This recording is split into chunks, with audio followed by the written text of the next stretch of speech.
Welcome to WTF Is Up. I'm Jeremy, And I'm Omar. and we are taking you on a tour of one of the topics that is near and dear to our hearts today, which is WTF Is Up with boys and men. And Omar, why is this topic so important to us?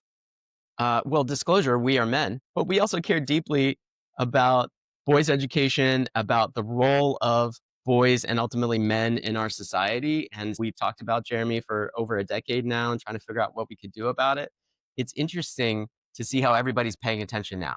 And this issue is in the zeitgeist, especially since the election last year. We feel like the conversation's really good at diagnosing some of what's happening, but been pretty thin on actual solutions. So we want to try to get into that territory as we usually try to in this podcast. And, just also want to say that being pro men and wanting to see them bounce back does not mean we're anti women. Men can come back without women having to step back. And really, this affects us all. This affects parents, educators, all of society. And we're starting to see some of the manifestations of the struggles men are having, I would argue, in our society right now.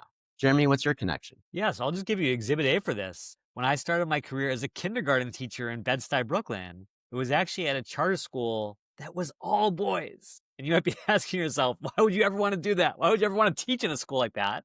Well, it turned out that the boys were really struggling. In fact, even though the overall test scores in the community weren't that great, the girls' test scores were so much better than the boys that in an average, they were masking how terribly the boys were doing. And so we wanted to serve them separately. And ever since that moment, it's really awakened to me. Yeah, just because some boys are successful, some men become CEOs and masters of the universe, doesn't mean that a lot are also left behind. So we want to make sure that we're serving everyone in our society, not just the lucky few.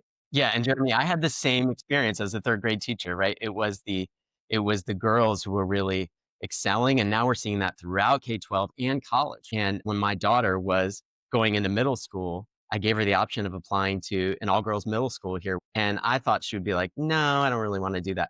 She jumped at it. She finished the application in 10 minutes and was like, "Please send me to this school because the boys are freaking crazy. They are standing up and dancing on desks, and I can't focus." Now as she's approaching high school, she's kinda interested in them again, and that's a whole 'nother story for another episode.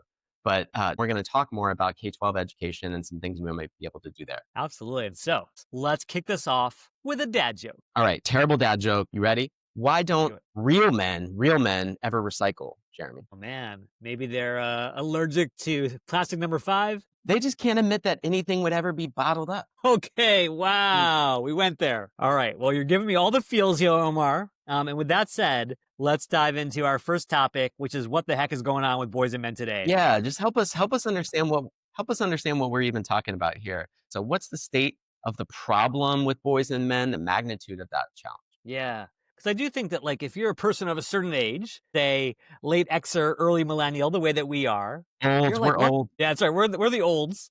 The reality is that we grew up in a time when it really felt like boys still had all the tailwinds at their backs and girls were running right into those headwinds. Exhibit A, we were told as kids, oh, you're going to be an astronaut, you're going to be a CEO. And then the girls were watching ads for Barbie where Barbie's saying stuff like math is hard. So obviously there's a huge gender imbalance and the expectations set for kids. Yeah, fast forward 30 or 40 years, and here we are in 2025, and things are so different.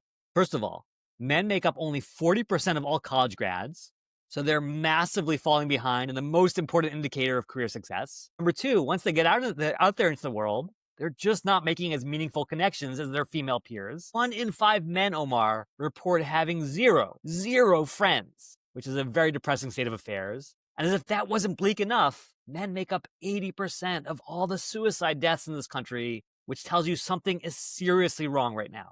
Yeah, and they're less likely to actually get help for those mental health issues that lead them down that road. They have higher rates of alcohol and drug abuse, right? That's related to that. And as you said, really fundamentally, loneliness is driving a lot of that. There's a inability to connect in real, vulnerable, sustainable ways relative to women. And there's also some things happening in our culture that says to them, hey, that's not what men do, right? And so we want to talk about that as well. But I think there's a lot that men can do to socially reinforce better ways of supporting one another and even for women to support them in doing that. But really, what we have to think about is how do we make sure we don't produce as many disaffected, lonely, depressed, economically disadvantaged because of college going, because of COVID, because of remote work and coding jobs going away because of AI? How do we produce a smaller ratio of those men ultimately? And that has to start with how we're supporting, educating, and teaching boys, right? To be more connected, more compassionate, to value school. Because when they're successful at those early ages, and taught the right ways of engaging with one another, they can carry that forward into the rest of their life. And I would argue that's where we're losing males is when they're boys. Yeah. And I gotta tell you, Omar, I have seen that firsthand. I remember so distinctly when I had these 4 and 5-year-old boys come into my classroom. And just like 4 and 5-year-old girls, they're excited, they're nervous. And yet, by the end of that year, and maybe this speaks to what a terrible teacher I was, they just saw school as like a jail cell. It was this place that was like reinforcing that education isn't fun, that they're not successful, that they should be punished, all these things. And there's just some disconnect right now between the way that we raise our boys and then ultimately the outcomes that we hope for them. What did you see, Omar? What have you seen either with your daughter, or through teaching? What's holding boys back? Well, this is my question to you, actually, man. Like, do you think it's that different? Because going back to when we were growing up, boys were, yes, told we could be astronauts, but we were also the class clowns. Now, here's another disclosure. I'm going to guess, Jeremy, that you and me were on the nerdier end of the spectrum. It's just a guess. Wild guess. Wild guess. So maybe we weren't the class clowns, but maybe occasionally we were, and we definitely got socially rewarded for that. I can remember in AP English class my senior year, I was a model student otherwise, but I would do stupid shit like throw paper balls at the teacher when she turned her back. And why? Why was it cooler to do that than to get 100 on the next test, right? Or Yeah. 5 on the AP test? Like that, but that social reward sort of peer pressure has always been there, at least in our lifetime, right? Don't you think? Yeah, for sure, for sure. And I think it's not even our lifetimes, it's our species' lifetimes. I think one of the things that we're always grappling with these days is how maladapted our sort of human biology is for 2025's temptations, right? Mm. Why do we eat so many Doritos? Why do we binge watch so much TikTok? It's because our brains were wired for stuff that might have actually been useful, 5,000 millennia ago, but just don't make sense today. And I kind of think that, like, if you look at any hunter-gatherer tribe that still exists on the planet, a lot of times boys and men are rewarded for the very behavior that they're punished for in our modern society. So, for example, when they go out there, they're adventurous, they're willing to be courageous. Like, that's like, wow, you are becoming a man. You are helping to provide for the family in the tribe. Now, if you do that in the classroom setting, it's like right over to the corner for you. Get that dunce cap on. And so I don't know how to rectify that, because it does feel like our ancient brains are stuck in this modern context. What do you think, Omar? I think there's some truth to that, and I'm not sure if you're making a critique that men have lizard brains, but I also, I think the other thing that's like our species has the reason we've survived is because of the groups we form, because of the social connections, right? So restoring that fabric for men has to be part of the solution. As you said, many men report having no friends, and a substantial percentage, according to Harvard Magazine, say no one really knows me. I mean, that is a huge, huge problem. And again, we're seeing the manifestations of that all throughout our society. Well, let's cut to the real chase here, which is in the vacuum of solutions for young men and boys. I think in comes the manosphere. What we're talking about here, of course, is the idea that all of a sudden in 2025, there's a new template for what a great man looks like. It's no longer the Marlboro Man. It's no longer the astronaut. It's a very different vision of that male archetype. And what are you seeing, Omar? What is that manosphere archetype that boys are being told about today? Well, I think this was the case in our entire lifetimes, Jeremy, but I feel like it's just on steroids now. And it's fueled by influencers, perhaps even our leaders, algorithms, etc., where the reward system is all about being the loudest, the most rage-filled, the toughest. The new strong male archetype is that the virtuous male is a tough one. It is a tough guy that is shouting down others. I don't know if you saw the Ryder Cup at all this weekend. This is golf, but the thing The that fans were yelling at the players, right? yeah, the American fans were not just yelling, cussing at the professional golfers At a golf event? at golf.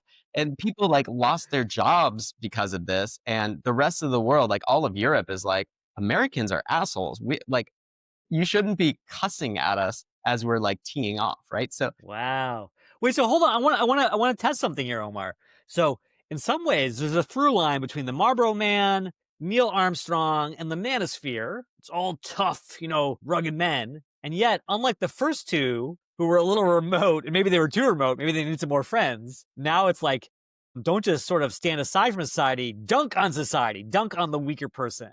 Is that what you're saying? yeah, yeah, exactly. And, the danger is when that kind of thing gets rewarded you know, uh, as opposed to being smacked down, right? When we start to reinforce it, and we have just had a huge reinforcing mechanism, which is putting people in power who are playing to this, right? Then we just see more and more of it. That loud, aggressive, brash, not willing to compromise or listen to any other opinions, to not be wrong, that is just one note. That is one note of what it means to be a male today. Don't reduce men to that or to the influencers who get the spotlight via rage, via shouting down, bullying, blaming. That is just one note. Men are a symphony, or at least a, 10-minute Dave Matthews jam band song. Okay, but I want to test something with you, Omar. So, how do we start to replace that very sort of singular archetype of the man, almost as like internet troll, with this new vision of manhood? Because it feels like what the manosphere is really good at is flooding the zone and basically giving boys this 360 view of this is the paragon. How do we tackle that? Well, I think first is to acknowledge that men are more layered than people think, and that's on both sides of the political spectrum. One of the dangers of the moment we're in right now is we've conflated politics with everything, right? So your political views are attached to how manly you are. And I don't think that's true. I think on both sides you have men that have emotions, right? I'm thinking of that Old Spice ad campaign, I think it was. It was like men have skin too. Like like it's just brilliant because like we have emotions. We struggle with body image, confidence issues. We don't know how to talk to each other or say what we need of other men. It's not all loud alpha male energy, running the world energy, or just suck up how you're feeling all the time. Even for those who are cosplaying as the silverback gorillas, right? We all have this range. So that's the first thing, is to acknowledge that. And one area that I'm encouraged that we're seeing some of this acknowledgement is in mental health. I think recently there's been a big destigmatizing that men can struggle with mental health. You've seen a range of athletes come out and be very open about this. If you think about it, who's more alpha than athletes, right? In the NBA, DeMar DeRozan, Kevin Love, Michael Phelps has come out and talked about this. There's been a bunch of football players, the musician Khalid, Anderson Cooper.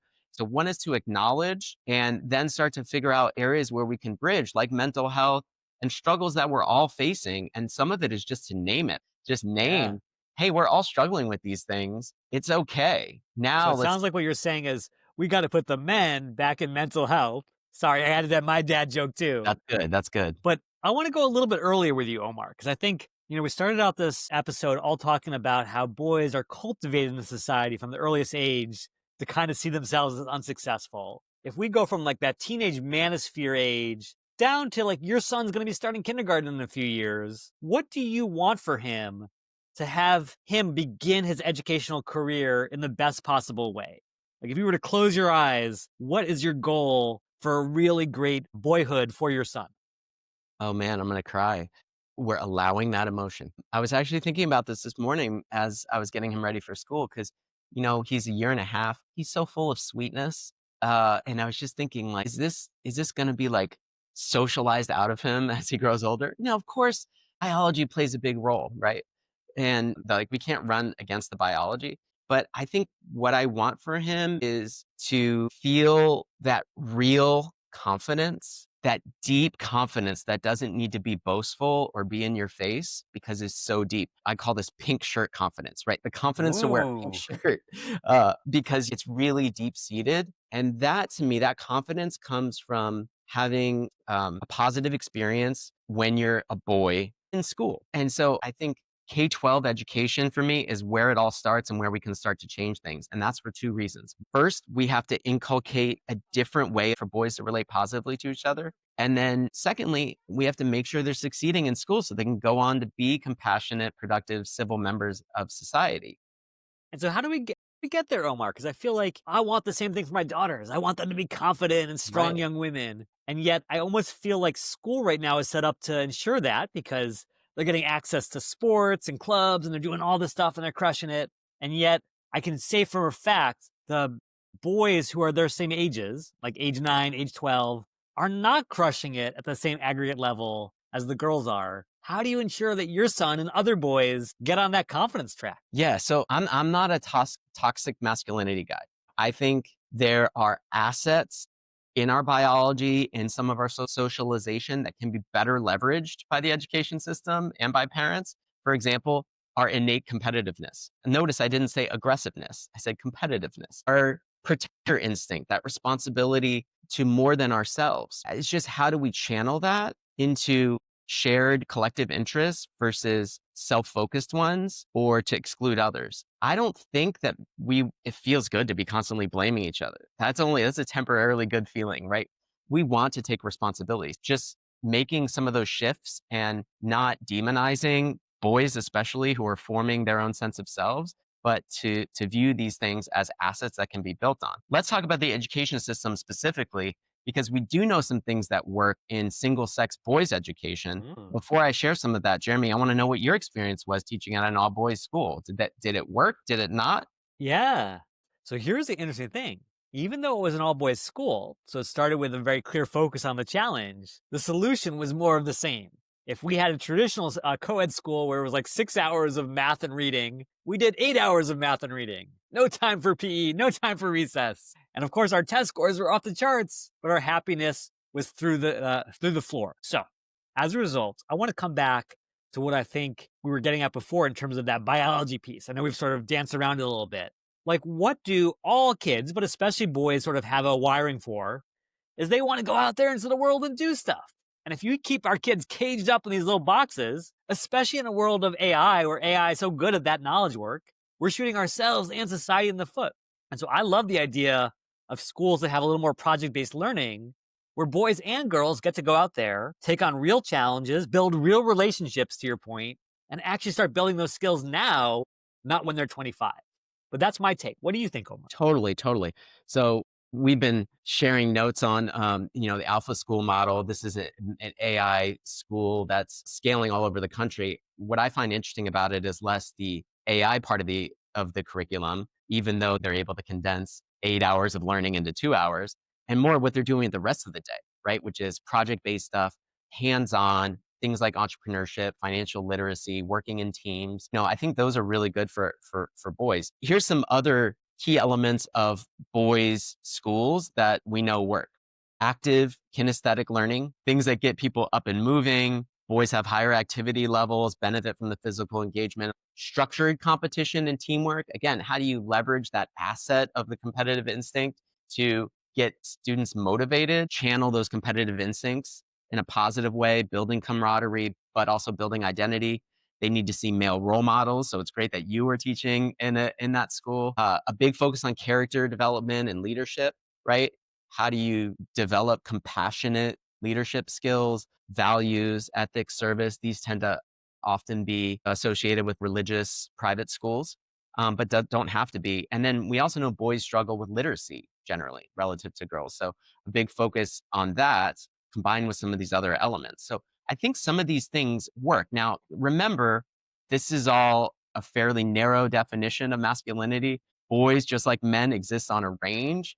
And sometimes these boys' schools can unintentionally reinforce the stereotypes of toughness or athleticism or stoicism even. But I think they've figured some things out. Now, the question, just like everything in education, is how do we scale the things that work, right? We know some things that work. I think this is an interesting point, which is we're preparing boys for a world where they have to relate to the other gender. They have to go out there and build working relationships, friendships, maybe even romantic relationships. Do you think it actually makes sense to sequester them away during this formative period or to give them experience working with the opposite sex? I think that that's a false binary. I think obviously they have to do some of that. And Yeah. again, single sex education, whether it's boys or girls, is not the panacea. But the point I wanted to make is that we have far too few of these options of even available to boys. There are not even 1,000 single-sex boys' schools in America. Wow. 0.05% of public schools are all boys' schools. 2.3% of private schools are boys' schools. And so whether it's taking some of the elements I talked about and creating entirely new schools, maybe leveraging AI, maybe doing more project-based stuff, and just building more of those and sequestering boys at least at certain ages. For example, I think middle school, the middle grades are really good for single sex education because who wants to be dealing with the influx of hormones and all those social pressures right at that moment? K to 5 is probably also a good place for it. High school, college, you could argue maybe that's where some of this could come in, but I don't want the hormone filled young bros to get all mad at me for saying that at high school and college level. But, so whether we're doing more of that or bringing in these elements into the education experience for everyone, I think we agree that the educational system is fairly outdated at this point and needs to be updated for both girls and boys. But the system we've now ended up with is optimized for the way that we know girls learn, right? Yeah. And that is just the reality. So, where we need to change the system the most, whether it's with new types of schools or changing the system itself, is in the way that we are engaging, supporting, advancing boys. And just to bring things to a sort of spicy conclusion here, Omar, let me throw out two scenarios for you if we don't take action as a society. So, Uh first oh. of all, I'm going to admit to some very self interested bias here, which is as a girl dad with two daughters, I'm interested in the success of boys very selfishly because if my girls choose to someday marry a boy, I want them to be a good boy, someone who's been raised in the way that you talked about. And I kind of think to myself, if we have this whole generation of boys that essentially is broken socially, economically, in all the ways that someone matters in our society, what does that do to the dating market? What does that do to the marriage market?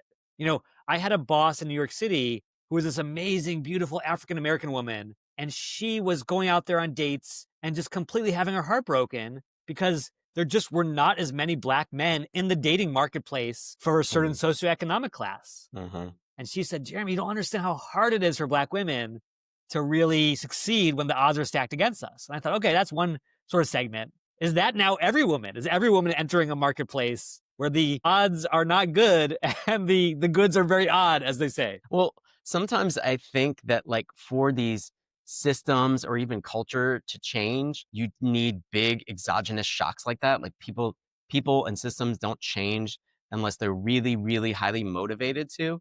Scott Galloway, who's been talking a lot about this and writing a book about it, this is one of the things he says that the incentive, the real incentive for boys and young men, especially to change, is dating, is women, right? And I do think that that carries some merit. And you saw this come up a lot in the post-election stuff. It's like, oh, you don't support my right to make decisions for my own body. I am swiping left on you, or whatever. Aha. Is left decline? I don't know. I've never been on a dating app. But I do think that's a very real thing. And so yeah, so Jeremy, so let's get into like WTF we can all do about it. We've kind of touched on some things around facilitating better norms, acknowledging the struggles that we all have, and maybe some improvements to the education system. What are some other ideas and make sure boys and men are thriving? Yeah. Well, I think a lot of it goes back to where we started, which is the power of relationships. Like, don't get me wrong, school has an important role to play, educators have an important role to play. But I think the sad thing is, you've probably seen some of this research, schools actually only contribute a very small percentage to your chances of success. So much more is your parents, your community, your relationships. And so, if we want to really change boys' trajectory, we all have to be in on this. We can't just say, oh, it's school's problem, you go fix it. And I think Yeah. that means, and this is really important for me, especially as I'm a father of two daughters, is hey, can I be a mentor in the life of a young man? Like if there's a friend of theirs or someone else in the community, can I step up even if it's not my own biological child? And I don't know what the right answer is there, but I That's do not think that creepy, by the way. That's I not know. And that's the creepy. thing is like, even saying it, I felt nervous saying it because I I was like, that know. sounds weird, whatever. But like, I think that's the reality is we got to step up as men to help that next generation. What do you think? Yeah, for sure. I think I like that.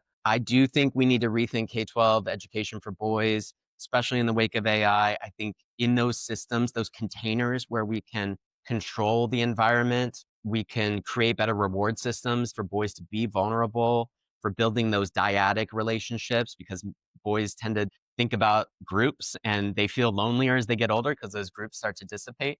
So I do think there's something to be said for how we revise the K-12 experience for boys. But in terms of men, I think it's prioritizing and cultivating relationships and doing that really proactively. It gets so hard, especially as you get older, to remember how important friendships are as a man. And it's exacerbated by the fact that we don't build those muscles, right? We don't know how to stay connected, how to be vulnerable, how to be authentic. And we have to like hang out with other men in ways that are event based, right? Let's go watch the game. Let's go to do something, right? I mean, it's a weird idea to mentor a young man who's not your own. It also feels like a weird idea to be like, hey, let's go have coffee and talk to another man, right? That doesn't need to be weird. I would love to Right. do that. And I Right. don't know about you, but I love, there's this coffee shop I go to where I see this group of probably 75, 80-year-old men. There's like five of Yes. them. They come every week and they just talk. They put the devices away.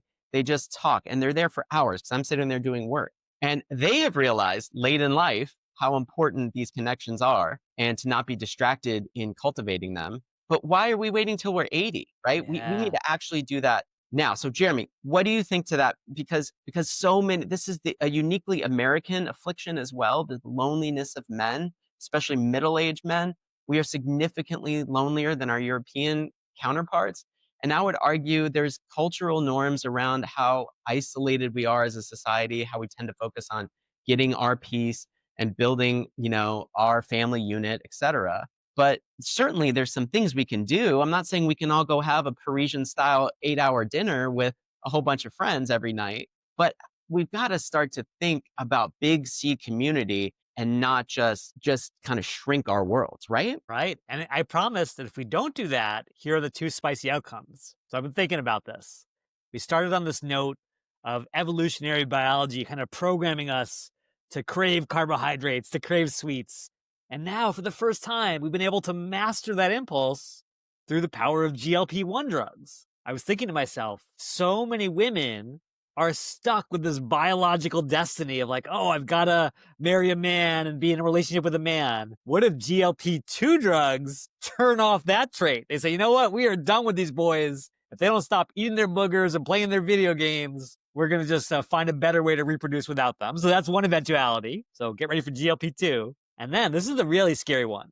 I think if you look at every failed society throughout the history of our species, from the earliest days to modern civilization, what's been the source of its downfall? Young, aimless men. Take Nazi Germany, Exhibit A, right? Germany was one of the most liberal, progressive countries in the world in the 19th century. Along comes World War One. Men do their manly duty, go off to the trenches. They come back, and there are no jobs. The economy's in free fall. What does that give rise to? I don't want to say it, but I feel like a lot of countries in the world right now are on that same track if we don't give men a chance to be as great as their female counterparts. So those are my warning signs. Any final words of wisdom for national leaders or others trying to forestall some of these outcomes? Yeah, again, just where we started this episode, disaffected men, especially young men, affect everyone. The ripple effects are really huge. So I just want to end with some tactical words of advice for especially men, but this can also apply to boys. When I was saying we got to have a big C definition of community, that needs to be proactive. We can't just say in theory or when I get around to it, I will think about the world as it exists outside of my small little nuclear, world. We have to actually proactively cultivate these relationships. So crazy idea, text and call your male friends. I'm talking to men right now, okay? And then when someone calls you or you call them, really listen. Listen to your friends, listen to Uber drivers, listen to everybody. Engage. We can create accountability in getting outside of ourselves, right? I used to volunteer regularly with a group of men in the Bay Area, and then we would debrief over a meal and we would talk about the issues that we saw up close. Guess what? We got really close, right? There's all kinds of other structural things we could do. We talk about co-housing. COVID was an excuse to do this, but I long wanted to just like cohabitate with some of my male friends and their families, right? Related to that, we can make parenting, which is really hard, more of a team sport. Have that village mentality, right? When my male friends have birthdays, I give them a gift of babysitting plus a prepaid concert ticket or a gift card to a dinner, right? So I'm saying, hey, I want to help with your kids. We can show up, you know, just not just when things get hard with a meal, but on like a regular old Tuesday. We can just show up. We can accept some of the trade-offs of needing to be the perfect worker and parent and friend. We make some of those trade-offs more wisely. Again, don't just put everything by default into your work or even, dare I say, parent family bucket.